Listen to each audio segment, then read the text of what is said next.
Hey, my name is Aaron, and this is a aggregate compilation of multiple podcast episodes.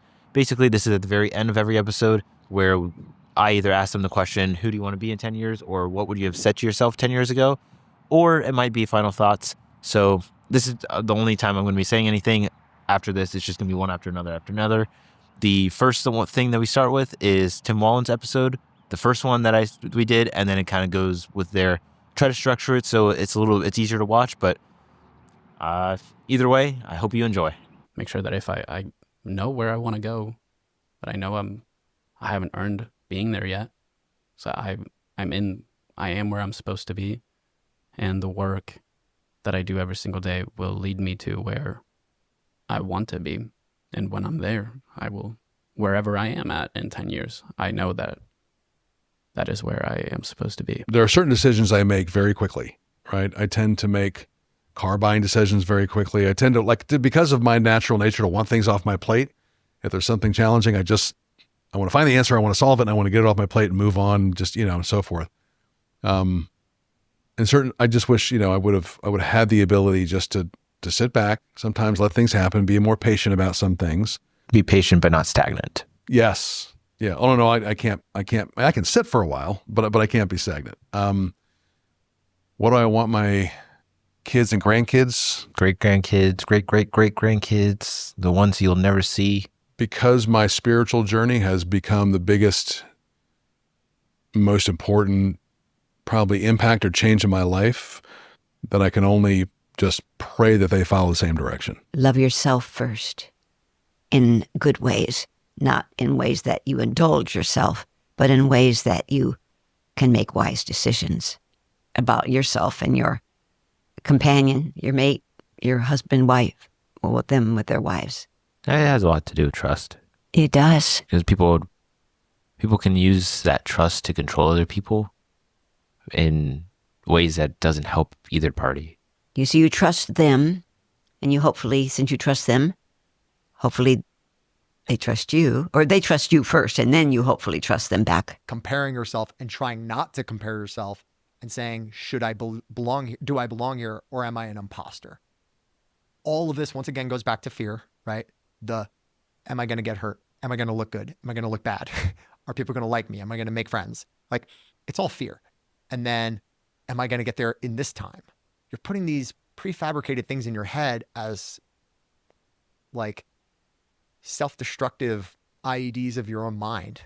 You're saying, I'm going to do this until this pre-designated time that I will shoot myself in the foot and take myself out of the equation because I don't want to succeed. And you planted those IEDs yourself. It's like you did it yourself. You went inside, you physically took out the dirt, put it in, put it back. It's like if Scooby-Doo was saying, oh, who's the culprit? And you pull off the mask and it's Scooby-Doo. It's like, oh, it was us the whole time. One of the greatest thought-provoking quotes that I had read when I was in college, when I was studying with this one instructor, John Carita, he said, we stopped looking under the bed for monsters when we realized they were inside of us all along. Keep being a dog. Just keep showing up. I don't know. I mean, I'm happy with the path that I'm on. And I hope that path continues. And I hope there's not too many hiccups along the way. Obviously, life's going to have its ups and downs. But I hope that when I look back on this in 5 years, I think I'd love to look back and be like, all right, he's the same person, but better. But the values, the goals, the personality was all consistent. It stayed consistent, and it's just been improved upon over 5 years. What I don't want to do is look back in 5 years and be like, I've completely shifted who I am. I like the direction my life's going right now, and I want to keep it that way. And who knows what'll happen? Terrible things could happen. Amazing things could happen. But I hope that in 5 years I look back and go, I stuck to the plan. I had the discipline. I stuck with what my goals were, and now I'm starting to see those things blossom in my life. That is one thing I do pray every day. Please help me to be better. Please help me to be better. And who can I help today? That is consistent. I think I would just smack myself in the face. I think I just needed one good slap across the face from somebody who meant it. Yeah. I'm really proud of the person I become in 10 years. I think 10 years to me is like a snap of the fingers, it seems. But who I was at 23 is like leaps and bounds. Leaps and bounds I've grown. But that bitch needs to be slapped in the face. What would be some like words of advice if to give like the verbal slap in the face?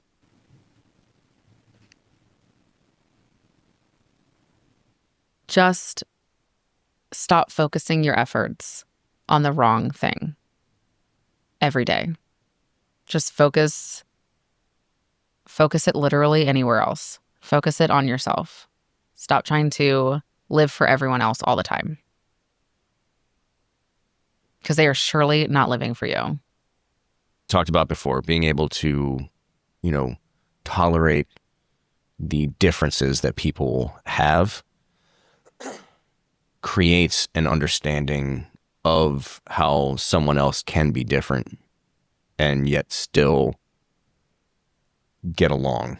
And even if you don't get along, understanding that person does have the differences in you and allowing that person to be who they are without trying to push who you are and what your beliefs are on them because you believe that, or anyone believes that, their way is the best way, because it could be mostly true. It could be really far from the truth.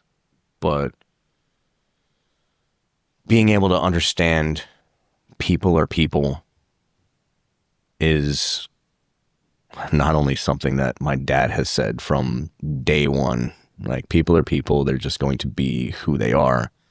And being able to balance the tolerance with the understanding of how people are really creates a better, not just social environment, but creates better people. At 26 was about the time that I had gotten kicked in the butt and told, get your acting gear. And there were some real down times. I mean, I was dating a woman. I realized she was bad for me, and I had broken up with her, and I was feeling like I was just sitting in the dark holding my head crying. And I didn't have a job, and I didn't have a lot of income, and my roommate was getting tired of paying all the rent, and he was threatening to kick me out, and my car wasn't running. So it was getting pretty ugly.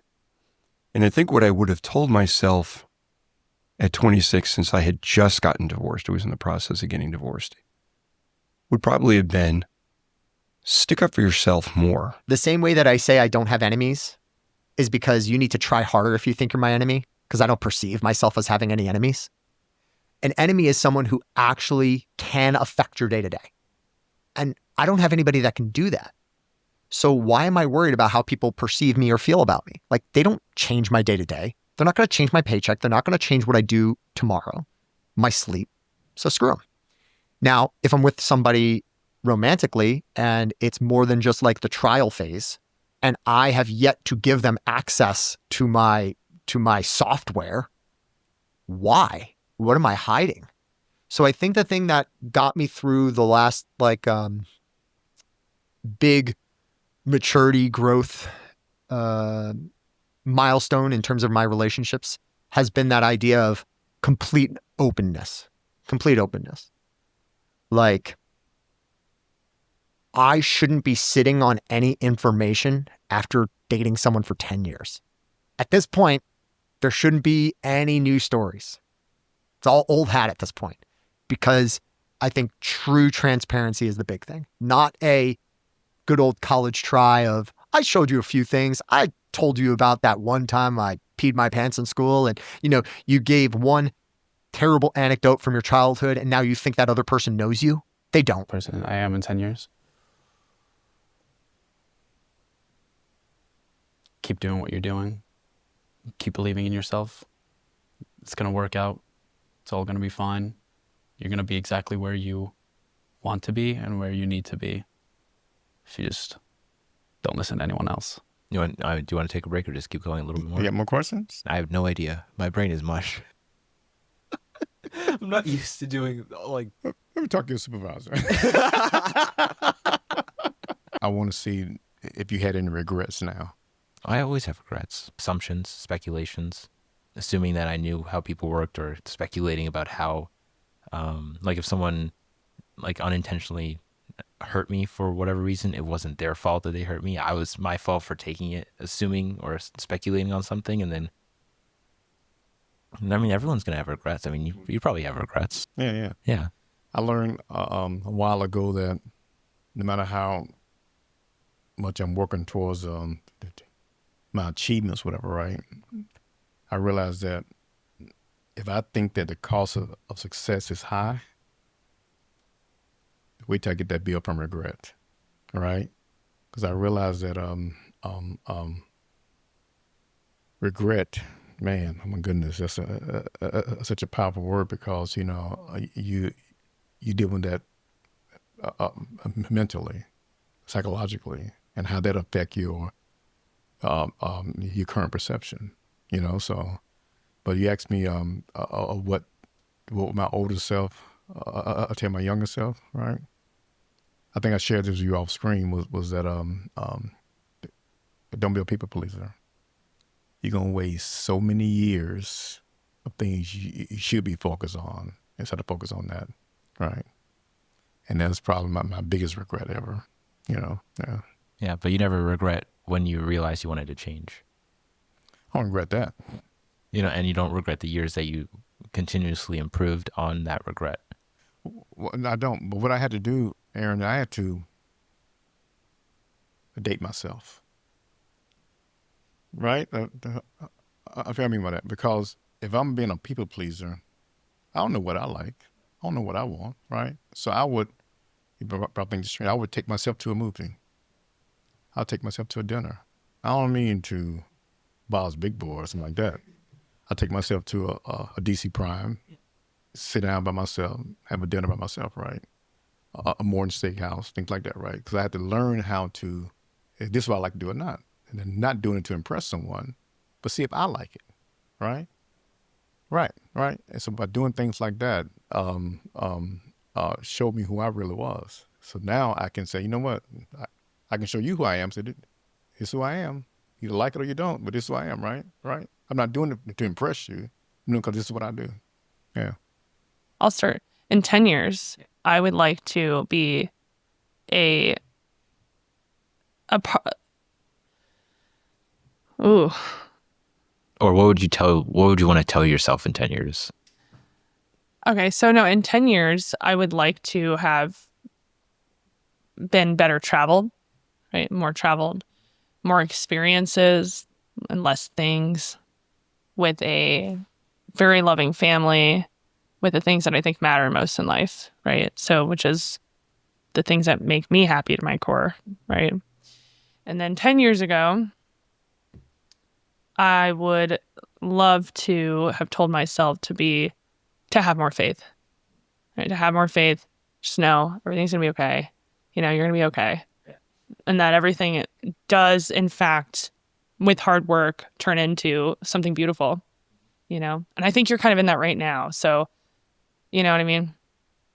You're in that right now. I'll see how For your energy telling me to not, like, the complacency that you talk about is what I needed to hear, right? Because it's like, it is really easy to get comfortable. And we talk about it all the time in real estate. You get comfortable and then you're just easily left behind, right?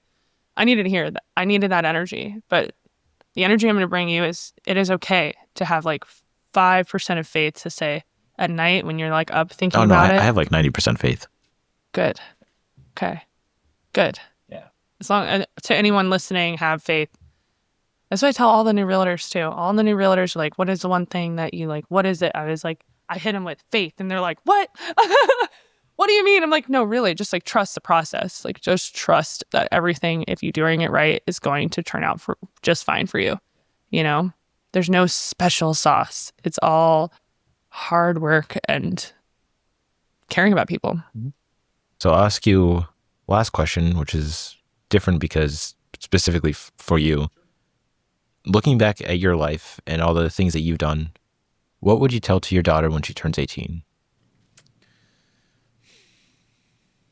So many things. If I could only tell her one thing, Well, you can tell all the things. probably one of the first things I would want to tell her is to not fall into the trap of feeling like you have to conform to what society wants you to be.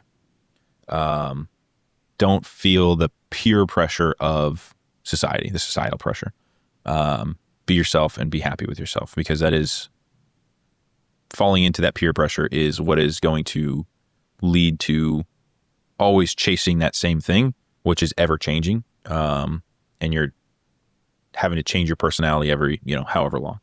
I think that's probably one of the biggest things I would want to instill in her, tell her is like, hey, just like you were saying earlier, be happy being you, right?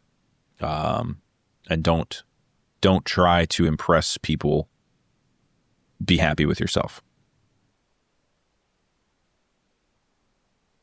I don't know if I would have him change anything. I would have him put more thought into it, though, which then could have changed some of the decisions he would have made in the moment. But I wouldn't change what he did or the fire. But it would have been really good if he had a little bit more information. Because the core of the 22-year-old Will, I think, is still alive and kicking right now in the 52-year-old Will. But it'd have been nice if he had a little bit more data. Things that I wish my dad had taught me, and he taught me a lot. I mean, he was my hero, one, and my biggest mentor. He taught me a lot, but there was a lot that he missed too. Yeah. What were some of the things he missed? To develop a relationship with God. That's number one. Number two would be, well, you know what, man? Be honest with you. Just that one? Just that one. Because he taught me the other 4 checkdowns. I mean, he really did. He taught me those other 4. Look, man, let me tell you. When I was 11, 12 years old, if I wanted a bicycle, it's like, Dad, I want a bike for my birthday. Or I want a bike just in general. I wanted like a BMX bike. He's like, okay. Want a BMX bike? This is what I need you to do. I need you to write me a proposal. I need you to write me a business plan. This is 11 years old. Write me a business plan, and I need you to come and present it to me. In other words, what bike? How you gonna earn the money? What you need me to do to help you with that? How long is it gonna take? I mean, all of the aspects of a proposal or business plan, he asked me to do and present it and execute it. What's one last thing you want to leave with? You're putting me on the spot. Just one small thing. Doesn't have to be a lot. One last thing I want to leave with. For me, it would be finding that inner peace. Find what makes you happy, but also content with not being perfect. Okay, I'll leave you with something else. Playing off that, always be angry. Always be angry. This isn't advice because I don't know more than you that much yet because I'm still young. But that's what's worked for me. Always be angry. 24/7. Find ways to always be discomfortable, unsatisfied, angry, agitated. Yes, all the time. Just for the record, I do not agree with that. But we're going to leave it at that. And be so stubborn. Been a good chat. Yeah? Has it? You're going to invite me again? No. Oh, maybe a lady will come save me. Hopefully. I just really hope she doesn't drive the ambulance. Oh, controversial take, Aaron. It's a very dangerous take. You're very misogynistic. How dare you? Do you think women just belong in the kitchen? You misogynistic. This is what I've told to someone else. Man. Shut up. This is what I told to someone else. You can take the woman out of the kitchen, but you can't take the kitchen out of the woman. See, this is why America's going down. You misogynistic human being. I would never think that. Okay? When women are amazing. I never said they weren't amazing. Well, I don't know how we got to the woman conversation. I have no idea either. But I am I can speak half to awake any right point. now. Huh? I can speak to any point. I'm very opinionated, as you see. But I'm just saying, men and women are different. That's all I'm saying. Even my mother would. Whoa. A man can do everything a woman can do, because women are obviously superior. So it's Yep, like exactly. I'm speaking from the man's perspective. Man can do everything a woman can do because women are better. And yeah, Yeah, well, we have no chance. We were born stupid and we will die stupid. women are better than men, I think. I'm a feminist. I'm a feminist. Thank you, women. Thank you. All right. Oh, thank you. Wow, I became a feminist at the end? I didn't expect that in the end. What a weird ending. I became a feminist. But put it in, I don't care. Do it. I bet the ladies would like it. Dummies. Well, the nice thing is I did turn off the video, but I didn't turn off the audio yet. That's fine. Put it in. Yeah, I'll probably put it in. I'll put it as like ending remarks. I am not scared of consequences, my friend. Well, of course, they should never be scared of I telling have a you. safety net. I'm Well, fine. there's no reason why you should be scared of having fun.